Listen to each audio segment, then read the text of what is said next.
Hello বন্ধুরা, life with প্রিয়া চ্যানেলে তোমাদের সবাইকে স্বাগত। তোমরা নিশ্চয়ই খুব ভালো আছো, আমিও ভালো আছি। আরও একটা নতুন ভিডিও নিয়ে চলে এসেছি তোমাদের সঙ্গে শেয়ার করতে। ভিডিওটা ভালো লাগলে অবশ্যই কিন্তু লাইক করে দেবে আর কমেন্ট করে জানাবে কেমন হয়েছে ভিডিওটা। আর যদি তোমরা আমার নতুন বন্ধু হতে চাও অবশ্যই কিন্তু সাবস্ক্রাইব করে দেবে। তো চলো বন্ধুরা, দার্জিলিংয়ে আর একটা ভিডিও নিয়ে চলে এসেছি তোমাদের সঙ্গে শেয়ার করতে। তো শুক্রবারে সকালে তো আমরা মেলায় এসেছিলাম, তো বাবা আর ছেলে ঘোড়ায় চেপেছিল। তো কালকের ভিডিওতে সেটাই শেয়ার করেছিলাম। আর হ্যাঁ, ঘোড়ায় চেপেছিল এক পাক, মানে চারদিকটা ঘুরতে এক পাক 100 টাকা। আমি বলেছিলাম যে 4 পাক ঘোরাবে, 4 পাক না 1 পাক ঘুরিয়েছিল, 100 টাকা নিয়েছিল। আর এখানে কিন্তু সব কিছুরই দাম বেশি, মানে খাবার দাবার থেকে শুরু করে এদিকে শীতের পোশাক বলো বা খেলনা যাই বলো সবই কিন্তু এখানে দাম বেশি। দাম বেশিটা হওয়া স্বাভাবিক, তার কারণ হচ্ছে পাহাড়ের চূড়ায় এইসব দোকানগুলো আছে। আর পাহাড়ি এলাকায় তো কোনো জিনিসই চাষবাস হয় না বা সবজিও হয় না, ওদিকে সমতল থেকে সব উঁচু জায়গায় আসছে, সেহেতু তো দাম বেশি হবেই, তাই না? তো এদিকে অনেকে মানে ও তো অনেক ভিডিও দেখে এসেছে, তো অনেক ভিডিওতে দেখেছে, মানে ইউটিউবে ভিডিওতে দেখেছে যে চাউমিনের দাম এই 20 টাকা 30 টাকা এরকম বলছিল। তো মোমোর দাম 20 টাকা 30 টাকা তা নয়, মানে আমরা চিকেন মোমো খেয়েছিলাম হচ্ছে 6 পিস চিকেন মোমোর দাম 60 টাকা, আর 8 পিস ভেজ মোমোর দাম হচ্ছে 60 টাকা। অনেক ভিডিওতে ভিউজ পাওয়ার জন্য কিন্তু এসব মিথ্য কথা বলেছে, মানে 20 টাকা 30 টাকা প্লেট চাউমিন মোমো এইসব বলেছে। আর আমরা শুক্রবারে সন্ধ্যাবেলা চিকেন চাউমিন খেয়েছিলাম, 50 টাকা না 60 টাকা প্লেট নিয়েছিল। তো ওখানে কিন্তু প্রচুরই দাম, যে হ্যাঁ ঠান্ডার দেশ বলে মোমোর দাম কম বা চাউমিনের দাম কম সেটা না, সব কিছুরই দাম বেশি। তো যাই হোক, এদিকে দেখো আমরা শুক্রবারে তো বেড়াতে যাওয়ার কোনো প্রোগ্রামই থাকেনি। আমরা তো মেলায় 4-5টা ঘুরছিলাম, যেহেতু বৃহস্পতিবারে এসেছি আর শুক্রবারে সকালবেলা তেমন কোনো কোথাও ঘোরা হয়নি, ঠিক আছে? তো মেলায় 4-5টা ঘুরেছি আর মহাকাল মন্দিরে মানে পাহাড়ের চূড়ায় উঠেছি, আর কিছুই করিনি। তো মেলায় 4-5টা ঘুরতে ঘুরতে এদিকটা দিয়ে এসেছিলাম, আর মোটরসাইকেলের গ্যারেজটা দেখলাম যে মোটরসাইকেল ভাড়া কত করে নিচ্ছে, যেহেতু ওর লাইসেন্স করা আছে।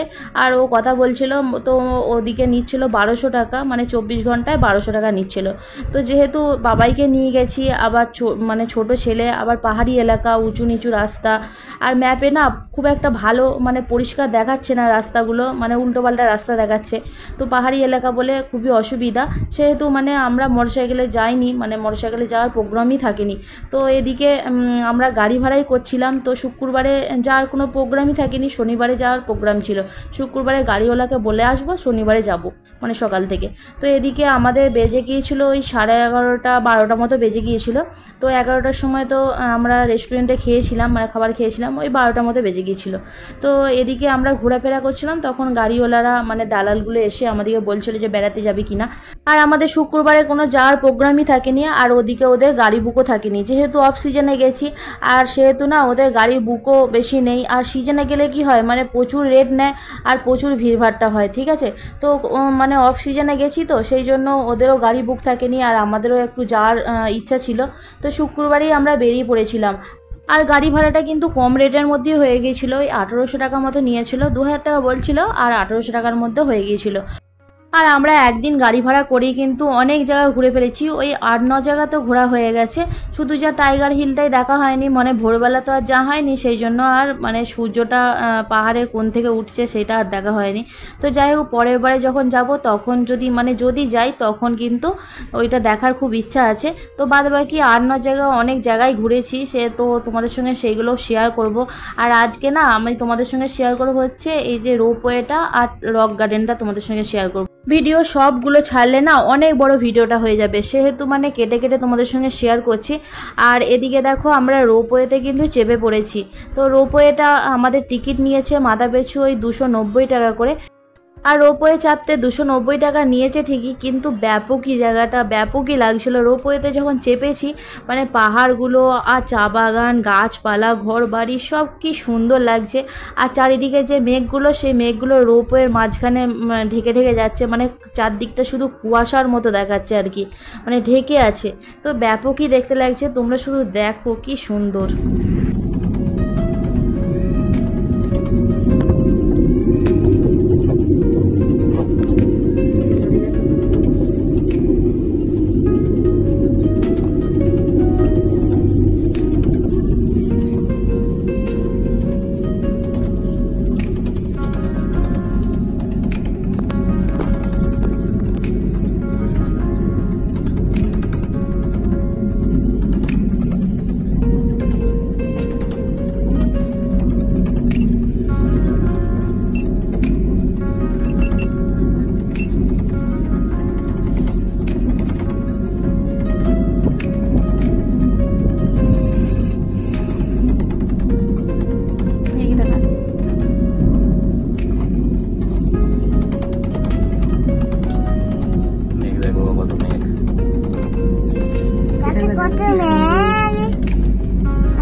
মাটিতে মিশে গেছে, তাই না? আমরা আকাশে করেছি।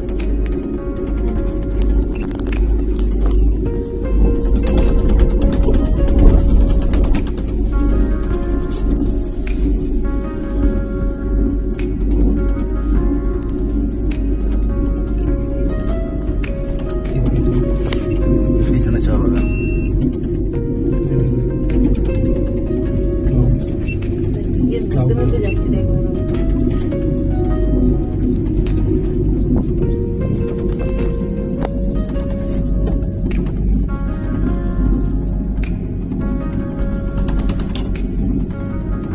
কিছুই দেখতে পাওয়া যায় না।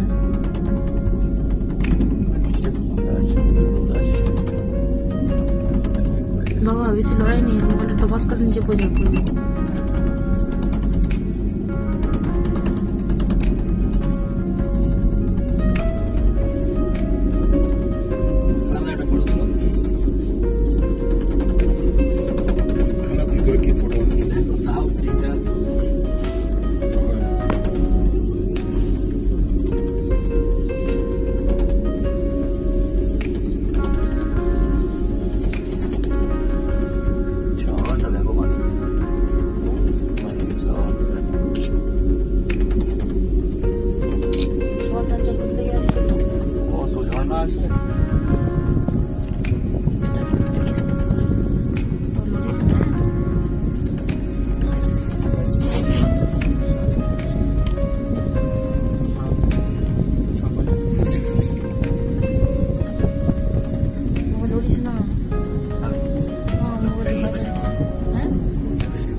চলে গেল তো বাবা, চলে গেল 40 মিটার।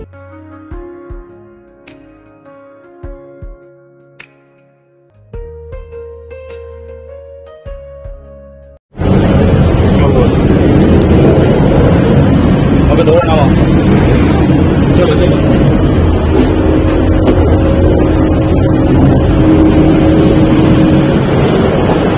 চলো সেদিকে চলো।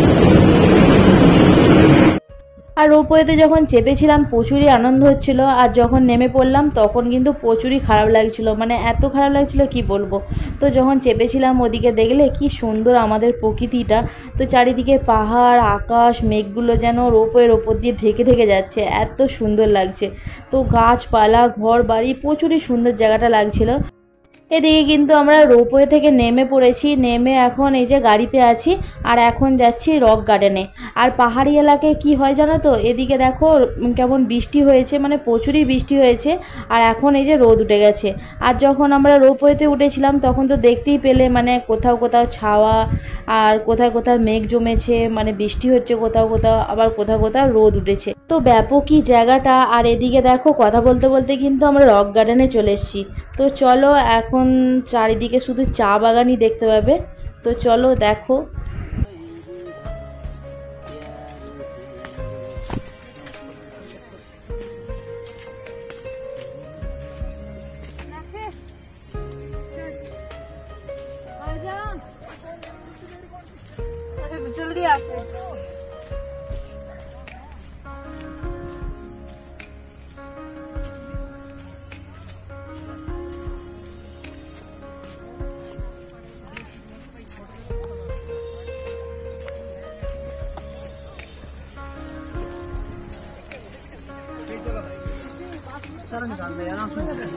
দেখি সাইড কেন এটা দিয়ে অনেক আছে আপ আছে, ওটা ভালো না, ওইটা দিয়ে আছে। দাঁড়ানো হবে এখানে।